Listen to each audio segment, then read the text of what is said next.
On 50 acres off the beaten track in North Fort Myers, the mission to feed the world's hungry has become a matter of developing means and methods to enable them to feed themselves. Educational Concerns for Hunger organization, better known as ECHO, is a nonprofit interdenominational Christian organization dedicated to finding ways to grow food under difficult conditions. This small but mighty research farm has a seed bank with more than 350 varieties of food crops and multi-purpose trees that will grow where typical crops would fail. Its reach extends to some 190 different countries, and its interns experiment with growing techniques they take with them when they go on to work around the world. But the heart of ECHO just may be its volunteers, who provide 55,000 hours annually, more than double the hours of ECHO's staff of 35. They are very important from the very top leadership of ECHO, our board members, to every area of public relations. We would never be able to do everything that we do and reach all of our goals that we do reach without volunteers. And they are really part of the family, and we include them, we do activities for them. They are truly part of ECHO. Right here in this bookstore, we have bookstore clerks that run the cash register, that label the books, that do the shelving. We have a seed section of this bookstore, and one gentleman stocks those shelves. And we have, of course, our tour guides. We have technical assistants, we have library work, we have seed bank work, we have nursery work, propagation. The volunteers come from different places and for different reasons. Some, like Jenna Wegner, wind up volunteering at ECHO because their spouses are interning at the farm.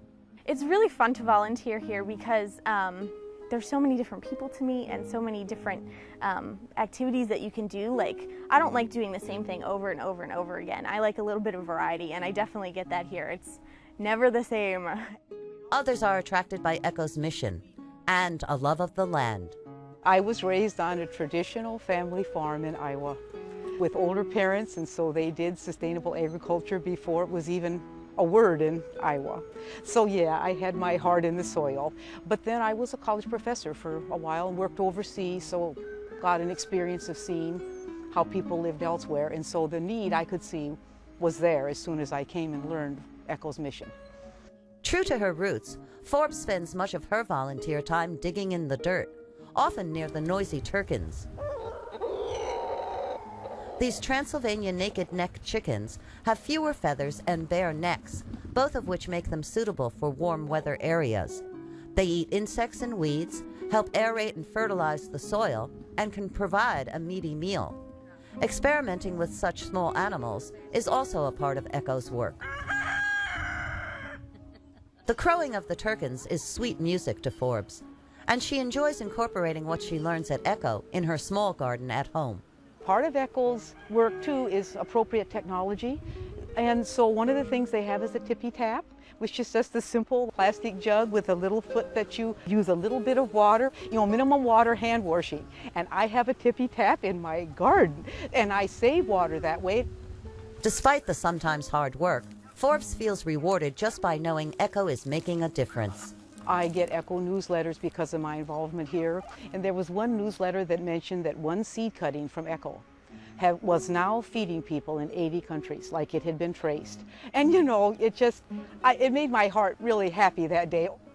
The newsletter stories are not just for feel-good purposes.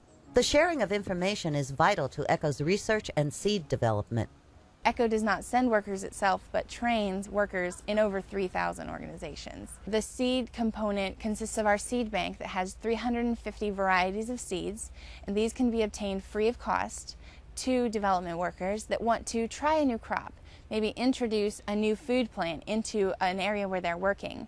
And they then tell us if the seed was accepted, how well it flourished, and then they can take the seeds from that trial packet, that first plant, and distribute them among the community.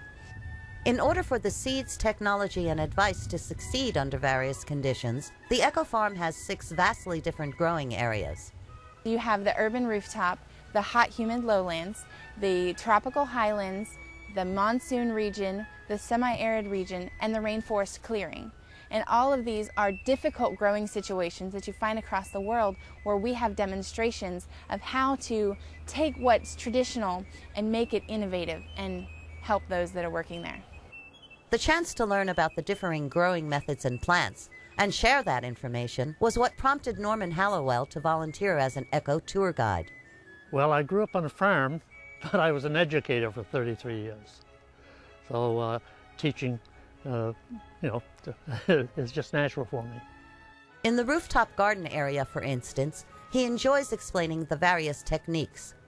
This is a display of the various ways in which you can grow food for yourself when you have absolutely no land to do it on, utilizing common everyday materials such as tires, soda cans, and things like that. That's right, soda cans. Essentially, they displace soil and make the tires much lighter. If you fill a tire with soil, it becomes quite heavy. And if you put it on a shanty, you could cave in your roofs. So it's a means by which you lighten the load, so to speak. It takes three things to grow any plant. It takes sunlight, water, and nutrients. We tend to think of nutrients as soil, but nutrients is really fertilizer when we come right down to it. So as long as you provide that, you can grow food any place. ECHO also operates a nursery where visitors can purchase edible plants that will thrive under Southwest Florida growing conditions.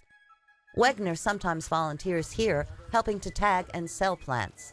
She also conducts visitor tours with a specific goal in mind.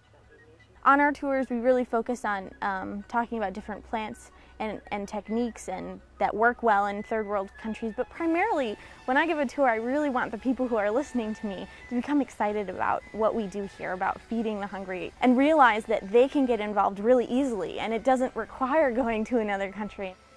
And that's really what drives ECHO and its volunteers, the idea of learning, sharing information, and getting others involved. The innovative methods and crops are, of course, vital to ECHO's mission. But by giving their time, these volunteers know they are helping to feed the world.